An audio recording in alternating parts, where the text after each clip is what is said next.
Good afternoon, everyone. So I know on the abstract it said that I was going to be here with a colleague, but he was unable to make it. So I've kind of created a presentation that's a little bit encompassing of both he and I's work. We work parallel together. You'll see in the presentation. So I'm going to start off with a timeline of our work over the last decade, from 2014 until now. And then I'm going to go deeper into my most exciting project called HeArt, and go into some of what the learnings have been for that. And then with my last couple of 3-4 minutes, I have a short video where I have the voice of my colleague as well as many other voices of people in my community at the HeArt. So I'm just going to start off just to give you some background on how all of this work has evolved over the last decade. My colleague Amaha and I met in 2013 as college students and in a community development course. And then the following year, 2014, for those of you who are in the US, know that was a big year when the Black Lives Matter movement really started, and about a week before Mike Brown was killed in Ferguson, John Crawford was killed in Beaver Creek, Ohio, which is my hometown. And so we had already kind of been organizing a little bit, doing some student organizing, and so we were kind of thrust into the leadership of that time, of the energy of that movement. So there was a big social movement that happened in our city, in Dayton, Ohio. Beaver Creek is just a suburb of the city. And like I said, we were kind of thrust into the leadership of that time. And so that got us really thinking about larger questions around like what moves people. You know, I saw hundreds of people literally moving with their feet. We did an 11.5-mile pilgrimage, meetings and events and things like that. You know, no one was getting paid to do it. So something was intrinsically motivating people to get up and organize together. And I saw we had power together. We were able to actually make some changes, not necessarily the ones we were seeking, but things shifted when we came together with a shared goal. So that was definitely sitting with us. And then the following year, in 2015, just a few months later, there were these opportunity maps that were put out by the Kirwan Research Institute from Ohio State University that mapped out the city of Dayton in terms of neighborhoods and how each neighborhood has certain levels of access to opportunity, whether that was around transportation, education, access to healthy food, different, basically quality of life. And it showed how with the historical redlining, and which has roots in segregation and white supremacy and racism in the United States, created the maps as we see them today, where communities that were redlined and kind of pushed away now have the least access to opportunities in 2015. And so what those maps gave us an opportunity to do was take that momentum from organizing for justice in the criminal legal system to seeing what can we do within our own communities, who now we have this data to prove what we already know about our lived experiences about where we live. But then we know what we don't have, but what do we have? How can we look at from an asset-based perspective about what resources and assets we do have in the community, and how can we, instead of waiting for other people to change laws and policies on our behalf, how can we use our power together to make change? And so Amaha and I we went through a community trust building fellowship, and we were using this framework around healing historical wounds, and we did a couple workshops around the community at that time. And then we split. So then Amaha goes in this direction, and he's starts getting his PhD in community-based participatory research. He works with the community in developing the Gem City Market, which is a community-run grocery store that was developed on the west side of Dayton, which was labeled as a food desert during the maps. and he used this community-based research process to involve people in saying, like, you know, what are the gaps, what is needed, what do we have, how can we come together, like that process. I explained, and the Gem City Market is a running grocery store now, so that was a successful project. And from there came the Co-op Dayton. So Co-op Dayton is an organization that incubates cooperative businesses. So they incubated the Gem City Market as a worker and member-owned co-op, and they also help incubate other cooperative businesses around the city of Dayton. While he was doing that, I came over to, I studied my master's degree at Eastern Mennonite University in Virginia, and I was studying conflict transformation, restorative justice, and psychosocial trauma and resilience. So the same idea of how can we take back our power within our communities, but it was more focused on when dealing with conflict. When there's conflict, when there's trauma, that's what I saw.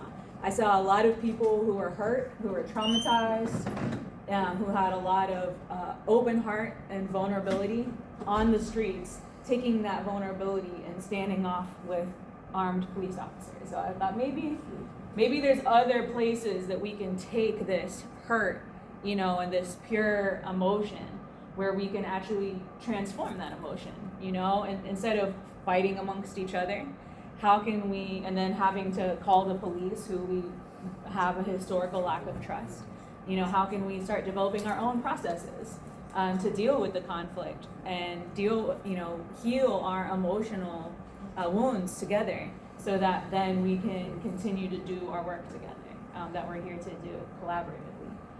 So that's kind of what my background was. And then I moved back to Dayton in 2017, and we were doing some work, and we were given some funding to do some work called cultural organizing work. And so at that time, that cultural organizing was coming from the political realm. So political organizations had completely missed a whole demographic during that 2016 election, where the demographic that they missed was young people of color. So there was no engagement with young people of color, what the issues are that young people of color in the United States are dealing with, what matters to us, and to engage with us to then help us get engaged politically. So in response to the lack of that, came this field called cultural organizing, where they realized, like, well, where are young people of color? Well, with the culture. We're artists, we're creating culture, music, you know, just where all the artists are, all of the different forms of artists, visual artists, performing artists. And so working with the artists and the cultural creators and the cultural workers to engage people in what matters to them as a way to get them to work together towards, you know, in this case it was for politics, but political engagement really is civic engagement, right? It's other than the two-party political system and the voting and all that. It's really about how do we get engaged in what matters, right? So that put us in a position where we were working directly and building networks with artists. And I'm an artist myself, so a lot of this was like with my peer groups. Connecting with artists and seeing how we could use culture as a tool to help make the change that we were seeking to make beyond the political system. So even in studying restorative justice, conflict transformation, and all this, I thought I was going to have a bunch of tools and practices that I was going to just train people. But what I really learned was that it's a worldview, which we've been talking about all weekend. It's a worldview and culture shift that is necessary. You can't just necessarily take these practices that, you know, maybe have worked in some indigenous communities that had a foundational understanding about interdependence, and then put them in another context that is based in the values of separation and isolation and independence, and expect it to work, especially when people are the most vulnerable, like during conflict and during traumatic emotions. And so when I came back, my focus was just on shifting culture instead of trying to just, you know, teach people a bunch of practices and then be done with it. And so this cultural organizing really came at the right time for me as well. And then professionally, Amaha and I both were teaching a course called Cultural Humility for working with youth in the teacher education department at multiple universities. And so we are separated in our universities. And he's a sociologist and a community-based researcher. So he taught the class from his lens, but I'm more, coming from the internal and interpersonal place.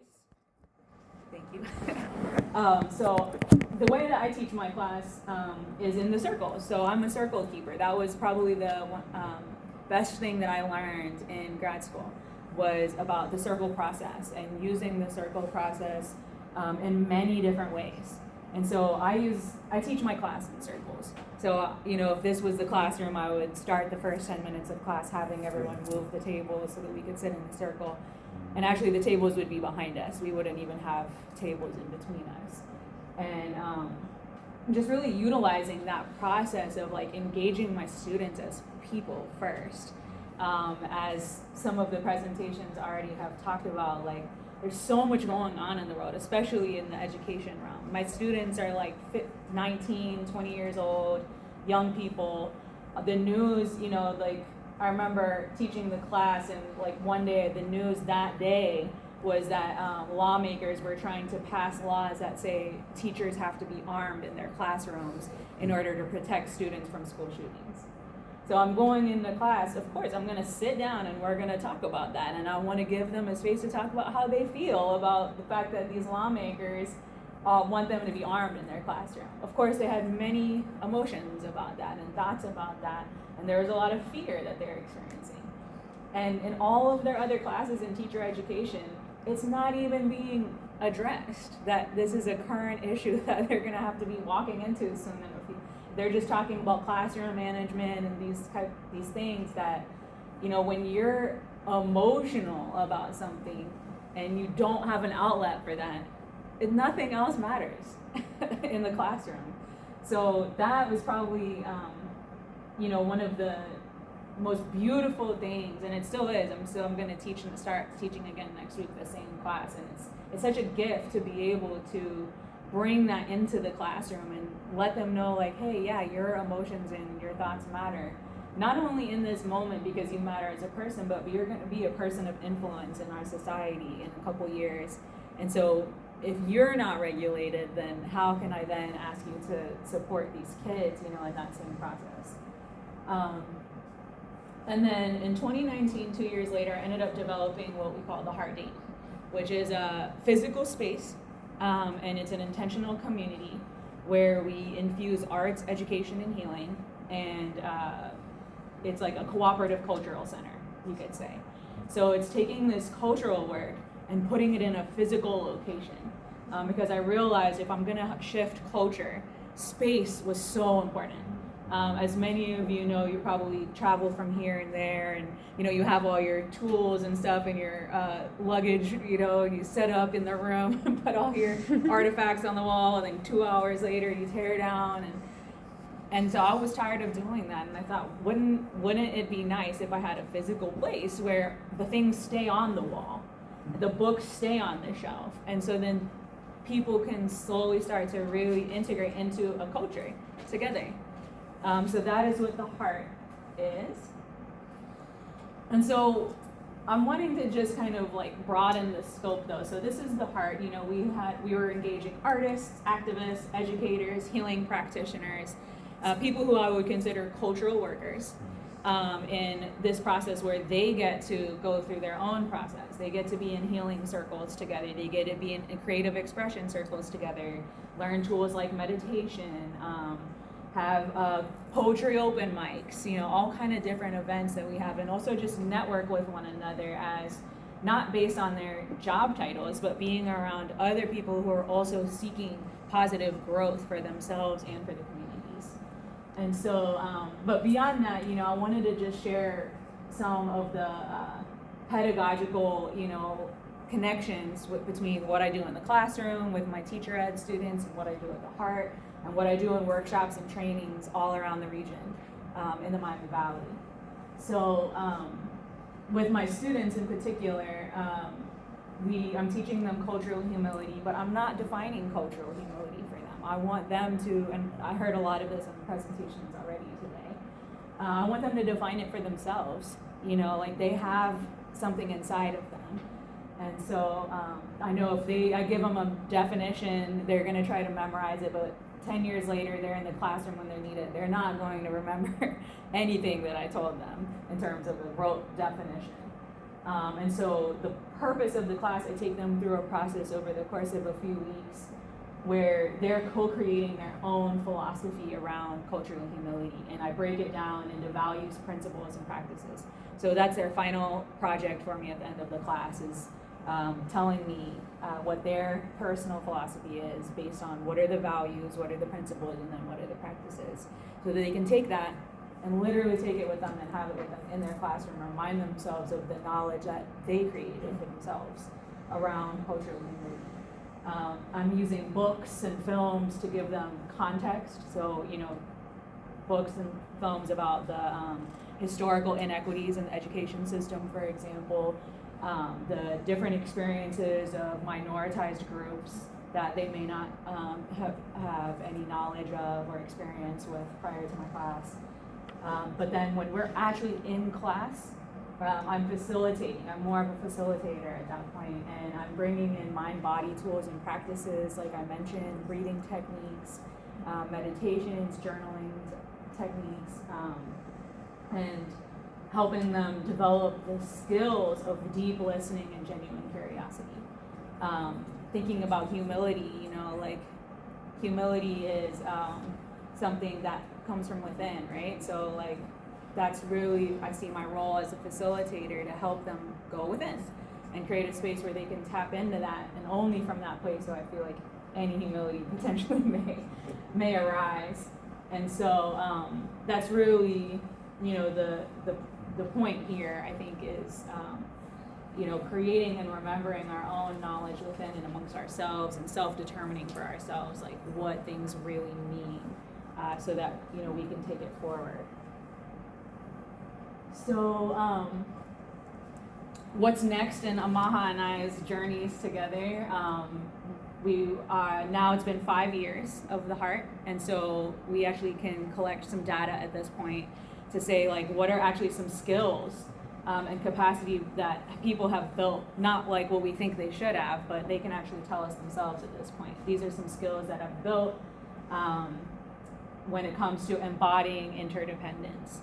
So we saw interdependence as like the key value or worldview shift that's necessary that we're seeking to embed in our community, but really helping people embody interdependence, not just conceptualize it in their mind. So I'm interested in integrating more sound healing and meditation into my education process. We want to next develop an institute for those who do want to go deeper. You know, we can have someone sit in a circle and we can like infuse education in there, but you can only do that so far. But some people are interested in these like deeper processes and thinking through philosophies. So we would like to create a space for that. A next group has designed itself outside of me, of people who have been inspired by the work of the HeArt, and they're creating what's called HeArt Connects, where they would like to bring the culture of the HeArt to our broader networks as a tool of weaving our networks together. So convening groups from foundations, from nonprofit, from activist groups, and bringing them together to meet one another using the culture of the HeArt to enable trust and collaboration. And then storytelling. So I feel like now is an opportunity for me to like take a step back from the HeArt. It's functioning on its own. I'm not in any specific roles that are important. And so now I can help tell the stories of the people who are involved with the HeArt and the work of the HeArt itself, and expand it hopefully to my new home in Costa Rica as well, and to other countries and cities around the globe that I'm connected with, India, London, just places that I'm naturally connected as a person. So I'll just take the last 3-4 minutes to show you some voices and faces.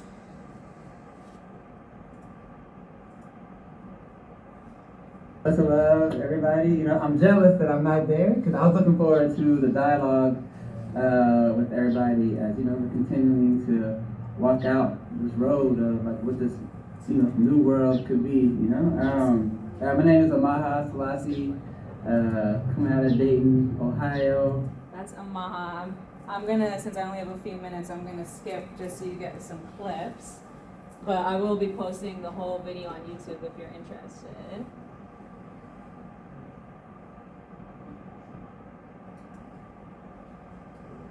It's more of a culture. It's more of a way of dealing with each other individually with respect and honor and support and all the things that we lack outside of a space like this. It's like choosing, to lean in versus shy away, that to me is a culture. A lot of beautiful interaction and collaboration, with like-minded and non-like-minded people. Mm-hmm. And it's allowed people to see that we don't have to be the same to find a reason to unite. And that we can create the world we choose to exist in. Part of it is like it goes down to language, right? Because it's like when we were building the Gem City Market, and we changed the language, it changed the container that we was operating in. It changed how people saw each other and saw themselves, right? So when we changed from food desert, which was considered like natural, the food apartheid, right? Then that put us into a space of hope, where it's like, oh, if I have the power to change my lived environment, right, then I'm more willing to put my gifts into the center of the circle, right? So like the more I understand my ability to transform the environment around me, the more hopeful I am, and the more hopeful I am, the more willing I am to put my gift into the center of the circle, and that's how we build community power. And reflecting on like my specific journey, I'd say the past 2 years have been like my years of the most growth personally, and I contribute a lot of that to HeArt, as far as I feel like I had a lot of gifts and a lot of things that I had already worked towards building, but I didn't know how to execute them or bring them to life. And being involved in HeArt, I've had nothing but people behind me believing in me every step of the way, telling me to just put my gifts to use and just put them out there. And I feel like I am definitely seeing the benefits of that now, as far as like where I am today versus the first time I walked into HeArt. Much more confident and much more affirmative in the things that I have to offer. And I really have much gratitude for HeArt for allowing me to have that space to grow and explore myself and explore my gifts, as well as have people believe in me that just said, just do it. And so I'm very grateful for that. I'll end there because I think my time is up.